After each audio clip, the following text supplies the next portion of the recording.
Hello friends, let's solve MCQ from 36 to 40 of paper number 3 in this video. Two minor sectors of two distinct circles have the measure of the angle at the center equal. So it means theta is equal in both the minor sectors. If the ratio of their areas is 4:9, ratio जो है वो 4:9 है area का, और theta जो है वो दोनों में सेम है. ठीक है, तो हमें रेडियस का जो रेशियो है वो ढूंढना है. ठीक है, अभी कभी भी फ्रेंड्स रेशियो की बात आती है तो हमें जिसके रेशियो की बात हो उसका फॉर्मूला लिख देना है. So pi are square theta upon 360, that is the formula for minor sector. So numerator में भी ये लिखेंगे, डिनोमिनेटर में भी ये लिखेंगे, pi are square theta upon 360. So it will be pi are square theta upon 360 and it will be reciprocal. अगर divide का मल्टीप्लाई करना है तो reciprocal. So 360 divide by pi are square theta. So this 360 is cancelled. Now this pi cancelled because दोनों की value same ही है. Theta की value same है, हाँ वो क्वेश्चन में बोल दिया गया है at the centre equal, right. So theta cancel, और इसके इक्वल्स हमें दिया गया है, एरिया का जो रेशियो है वो हमें दिया गया है 4:9. So I can write 4:9 over here. So this is r square upon r square is equals to 4/9.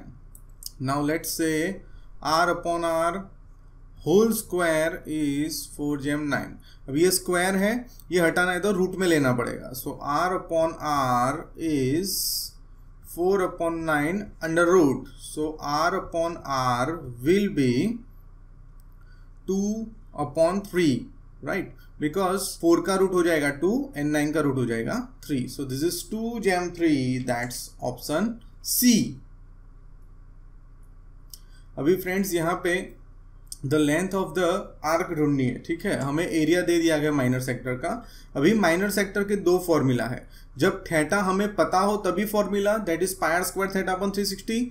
जब भी हमें थीटा नहीं पता हो तब 1/2 RL. So this is the formula. ये मैंने इसलिए लगाया क्योंकि हमारे पास थीटा नहीं है. सो हमें वैल्यू दी गई है एरिया की 150, राइट. ओके, तो हमें L ढूंढना है. सो हियर 150 इंटू 2, ये 2 इधर ले लिया, is equals to RL. 300 is equals to, R की वैल्यू सब्सटीट्यूट कर देते 10 इंटू L. 10 ये साइड आएगा तो डिवाइड में 300/10 is equals to L cancel. So L is equals to 30, that's option A, right. अभी फ्रेंड्स आप सोच लो कि आपने ये फॉर्मूला नहीं लगाया, आपने ये फॉर्मूला लगा दिया, pi are square theta upon 360 is equals to 150. तो इसमें क्या होगा, आपको कंपलसरी कॉमन लेना पड़ेगा. अभी फ्रेंड्स अगर आप ये फॉर्मूला यूज कर लेते जो मैंने पहले बताया, pi are square theta upon 360 is equals to 150, तो क्या होता, तो आपको कंपलसरी कॉमन लेना पड़ता. ठीक है, तो आपको इसको कन्वर्ट इस तरह से करना पड़ता. ये मैंने थियरी के अंदर एक्सप्लेन किया हुआ है. पाई आर थीटा अपॉन 180 इंटू ये पाई आर थीटा मैंने साइड पे लिख लिया तो यहाँ पे रह गया आर, यहाँ पे लिख लिया 2, राइट. तो ये ओरिजिनल फॉर्मूला यही है, राइट. ये मल्टीप्लाई करके यही आएगा, लेकिन मैंने इस तरह से इसलिए किया क्योंकि ये आर्क की लेंथ का फॉर्मूला है, लेंथ ऑफ आर्क, ये एल का फॉर्मूला है, राइट. तो इस पे से ये बन गया है. ठीक है, इस पे से ही ये बना हुआ है. तो इसको मुझे इस तरह से करके L इंटू आर की वैल्यू 10, हियर 2, 150, इस तरह से ही करना पड़ता. तो ये हो जाता L is equals to, L is for length of minor arc, 150 into 2/10 cancel, it's 30. So ये भी चलता बट इट्स इजियर वन, और MCQ में हमें कम से कम समय में सॉल्व करना होता है.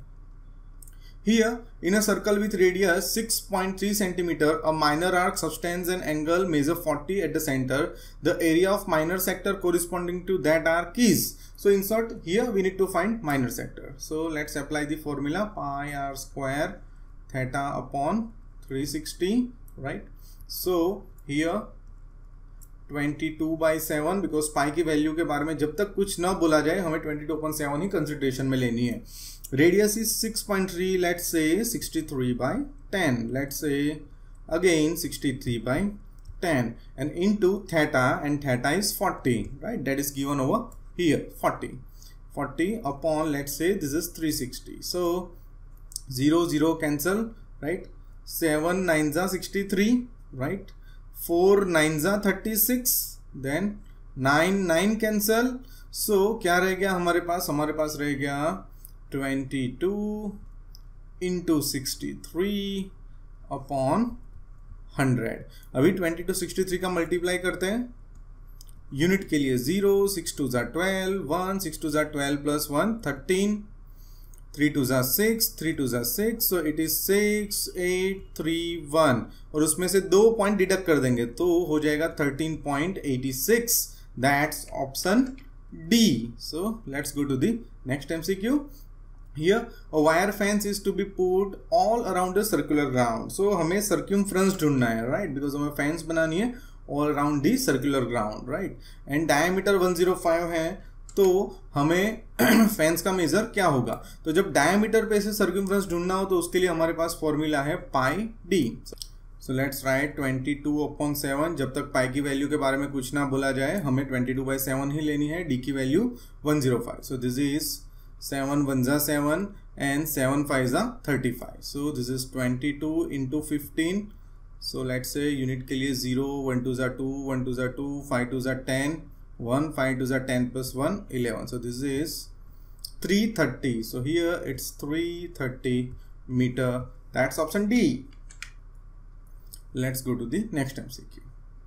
Here umbrella has 8 ribs. So ये मैंने ribs बना दिए. Let's number it out. 1 2 3 4 5 6 7 8, right?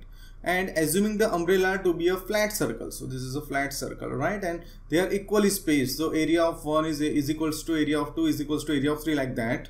Okay. The area between two consecutive ribs, यानी कि 2 consecutive ribs है उसके बीच में जो area है वो क्या है, right? The area between 2 consecutive ribs is blank centimeter square. So ये किस तरह से करेंगे friends?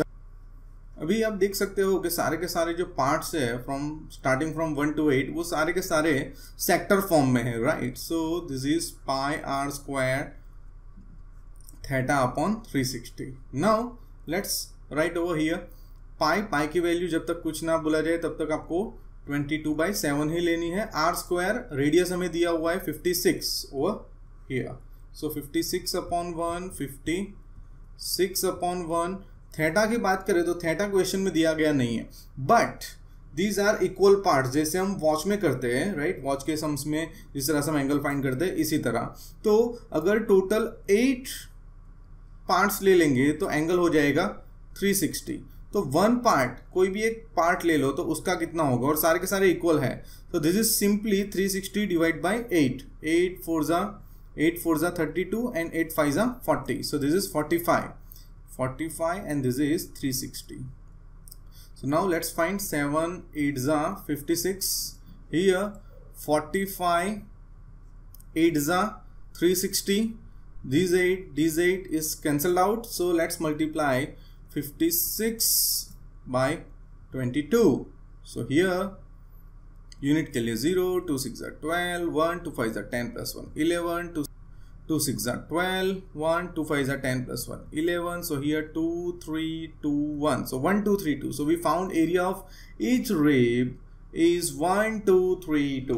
So it's 1 2 3 2. That's option D. So I hope you find my videos useful. Thank you so much.